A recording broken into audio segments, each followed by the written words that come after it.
Welcome to my World Review channel. MobLand takes us deep into the decaying heart of a southern town ruled by blood money and buried secrets. The story doesn't follow a hero. It follows the desperate, the dangerous, and the doomed. At the center of this ruthless world is Shelby, a struggling family man who's just trying to keep his head above water. He doesn't belong to the world of crime, but one bad decision drags him into it like quicksand. And once you step into MobLand, there's no way out. Shelby works hard, but hard work doesn't pay the bills anymore. His wife's tired, his kid needs more than he can offer, and the factory job barely keeps the lights on. That's when his brother-in-law, Trey, enters the picture. Trey's a small-time crook with big-time dreams, and he has a plan. A simple robbery, in and out, no blood, no drama, just enough cash to ease their problems. But in MobLand, nothing is ever simple. They target a pill mill, a front for one of the most feared crime families in the region. They think it's a victimless hit, just a quick job. But they don't know who really owns that cash. And when the money goes missing, a storm begins to brew. Because the man behind that operation isn't just a local thug. He's Clayton Miner, silent, ruthless, and deadly. He doesn't talk much, but when he moves, people vanish. As Shelby and Trey try to go back to their normal lives, Clayton begins to close in.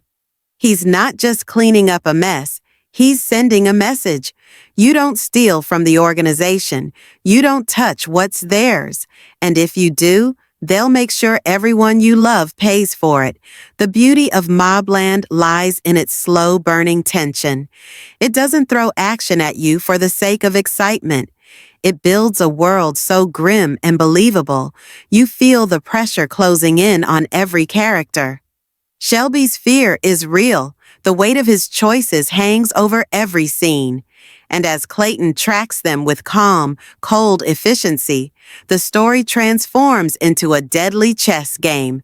One move at a time, and each move has a price. What makes this film different is how it refuses to glorify violence. It's not about flashy shootouts or stylish gangsters in expensive suits. MobLand is raw. It's about consequences. It shows us that crime isn't cool, it's cruel. And even the people who think they're in control are never really safe. Shelby's journey becomes a moral struggle. He's not a killer, he's not a criminal. But now he has to choose between saving his family and saving his soul. And that's where MobLand truly hits hard. It asks, what would you do if you were pushed into a corner with no way out? As the story moves forward, the tension doesn't let go. Every scene brings new danger, new betrayal, and new blood. No one is innocent. Everyone is desperate. And behind it all, Clayton Miner waits, silent, watchful, deadly. But Shelby isn't the only one with something to lose. Because in MobLand, even the killers have cracks. Even the monsters have pasts. And when buried secrets begin to surface, the war that's coming won't just destroy the guilty. It'll burn everything to the ground. MobLand is not just a film. It's a pressure cooker, and by the time the first act ends, you'll realize there are no heroes here, just survivors, and not all of them make it out alive. The deeper we go into MobLand, the more we realize this isn't just Shelby's story.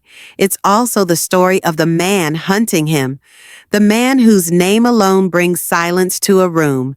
Clayton Miner isn't your typical villain. He doesn't rant, he doesn't shout, and he certainly doesn't threaten. He just moves, like a shadow in the night, quiet, calculated, deadly. Clayton isn't in this game for power or revenge. He's a cleaner, a fixer for the organization that runs the local drug empire. He's not a hitman for hire. He's a ghost you send when something needs to disappear permanently. And when Shelby and Trey rob the wrong place, they don't just steal money. They disturb a delicate balance. Clayton's job is to restore that balance. No questions asked. No second chances. The brilliance of Clayton's character lies in his simplicity. He doesn't talk about his past, but in every cold stare and calculated move, you feel his history. He's seen things, done things, things that would keep normal men up at night. But for him, it's just routine. Killing isn't personal, it's policy. And yet, there's something unsettlingly human about him. A cold sadness in his eyes, like a man who gave up on peace a long time ago. As Clayton begins his hunt, he doesn't rush. He studies, watches, waits. He talks to people, but never more than necessary. He listens more than he speaks. He picks apart lies with ease. When Shelby claims he knows nothing, Clayton sees through him instantly. He knows Shelby isn't a criminal, but he also knows desperation makes men do stupid things, and stupid things get people killed. Tension starts to rise when we see how effortlessly Clayton navigates the criminal world. Corrupt cops, paid informants, scared witnesses, they all fall in line when he shows up, not because he threatens them, but because they know what he's capable of. He doesn't need to raise his voice. His silence is the warning. His presence is the danger. One of the most intense scenes comes when Clayton pays a visit to a low-level drug dealer who might have heard something about the robbery. The man tries to act tough. He talks back. But Clayton doesn't flinch. He simply steps into the man's space, looks him in the eyes, and says nothing. Just stares. Within seconds, the man breaks, not from pain, from fear. Because in MobLand, the quiet ones are always the most dangerous. As Clayton gets closer to Shelby, the noose tightens. Shelby begins to feel it. The fear creeps in. He starts to see shadows where there are none. He can't sleep. He jumps at every knock on the door. His wife notices it too. He's changing, becoming more paranoid, more aggressive. The man who just wanted to help his family is now dragging them into darkness he never imagined. But Clayton isn't the only threat. Behind him, we start to see the larger picture. The organization that controls the town is much bigger than Shelby ever thought. It's not just dealers and muscle. It's doctors prescribing pills for cash. It's politicians turning a blind eye. It's law enforcement working both sides. MobLand runs on corruption, and Clayton is just the tip of the spear. Meanwhile, Trey begins to unravel. He thought the robbery was a ticket out of their misery. Now he sees it was a death sentence. He starts drinking, panicking, talking too much. And in MobLand, loose lips get stitched shut fast. Shelby begs him to stay calm, but it's too late. The damage is done. And Clayton is already listening. There's a cold beauty in how MobLand handles its violence. It's not loud or messy. It's precise, surgical. Clayton doesn't need to spray bullets to make his point. One shot, one life. That's all it takes.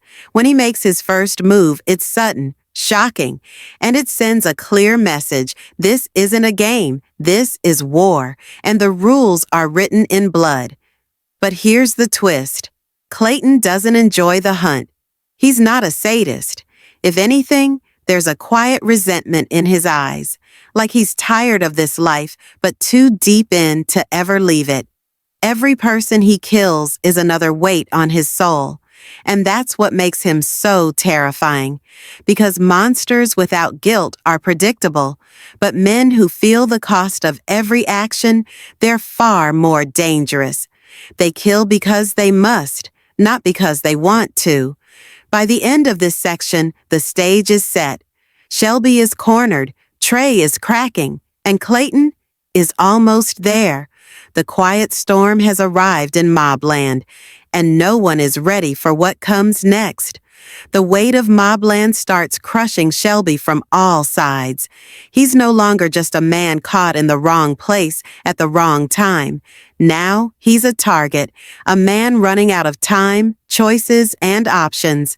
As Clayton's silent menace grows nearer, Shelby's desperate attempts to protect his family force him into darker corners of a world he never wanted to enter. Shelby's transformation is slow but heartbreaking. At first, he's hesitant, hoping to fix everything with words, promises, and bribes. But MobLand doesn't respond to kindness or negotiation. It only answers to violence and fear.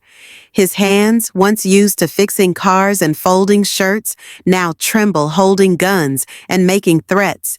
Every step down this path takes a little more of Shelby's soul with it. His wife, Jessie, watches in horror as the man she loves slips away. Their home, once a sanctuary, becomes a cage filled with tension and silence. Jessie begs him to walk away, to leave the town, to run from this nightmare. But Shelby knows better. There's no running in MobLand. The past follows, claws outstretched. And if he leaves, it will only drag her down with it. Trey, meanwhile, is falling apart faster than Shelby expected. The thrill of the robbery is replaced by guilt and paranoia. He's haunted by the faces of those they stole from, the blood on his hands, and the quiet promise of Clayton's retribution. In a desperate attempt to protect himself, Trey starts making mistakes, talking too much, meeting shady characters, and breaking unspoken rules. Every slip puts them closer to the edge. One of the most gripping moments in this section is when Shelby confronts Trey in a dark alley, his voice raw with fear and anger. He begs Trey to disappear, to leave town, to save himself.